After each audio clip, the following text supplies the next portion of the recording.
Savgan yolkini oğazım bey.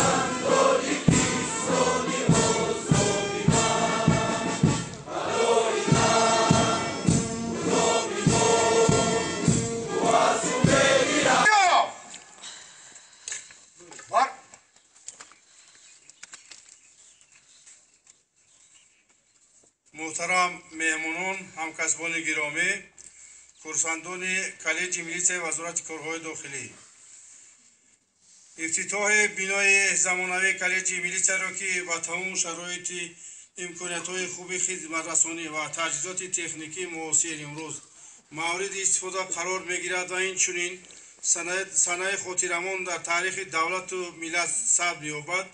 با آموزگاران و کورسانتان این مؤسسه تعلیمی تبریک می‌نمایم. باوری دارم شما با دانش خوب و اعلی، رفتار و مناسبت نمونه‌ای صداقت به وطن و به دولت و ملت، همزمان نیروی سازنده و بنیادکاری تحصیل نموده، همچون فرزندان وفادار این سرزمین سهم خود را در تحکیم و ثبات و آرامی مبارزه بر جنایتکاری و آبادی شکوفانه کشور عزیزمان می‌گذارید. دانش و معرفت و کسب و هنر در همه دور و زمان نوابسته است روش زندگی و دیگرگونی‌های ساختار جمعیت با انسان‌ها خدمت نموده است و آینده نیز این رسالت خود را ادامه می‌دهد. امروز یک سمت سیاست دولت و حکومت جمهوری تاجیکستان برای بلند برداشتن سطح دانش و معرفت، بهداشت شرایط تعلیم تربیه، آموختن علم و تکنیک‌های معاصر و صاحب کسب گردانیدن جوانان روانه کرده شده است. با این مقصد همساله از بودجه دولت میلیون ها سامانه جهت رشد و انکشاف ساحه معارف صرف کرده می شود تا نسل نورست از جوانان از این امکانات و شرایط مساعد ثمرناک استفاده برد.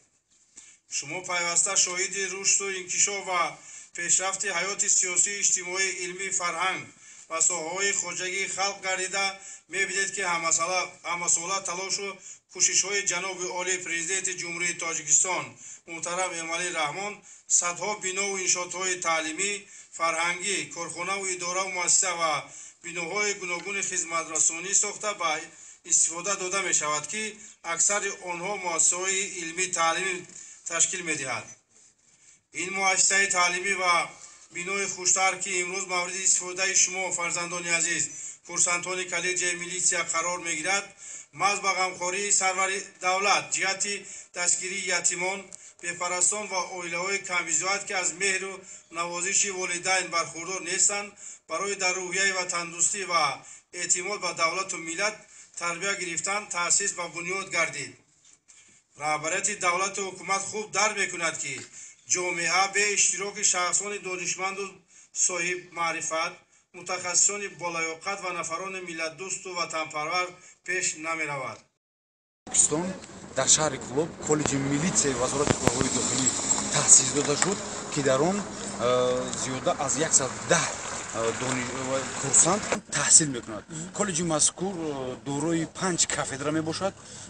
تمام متخصصان ساحه تیار نمودن متخصصان ساحه مقامات حفظ حقوق، یعنی آموزگاران با تجربه و این جریان تعلیم جلب کرده شدند. من روند تعلیم چگونه صورت میگیرد؟ با استفاده از ایونیت‌ها раванди таълим бо восита аз аёниятҳои муосир аз таҷрибаи муосир аз таҷрибаи усулу шаклу педагогии муосир истифода бурда мешавад.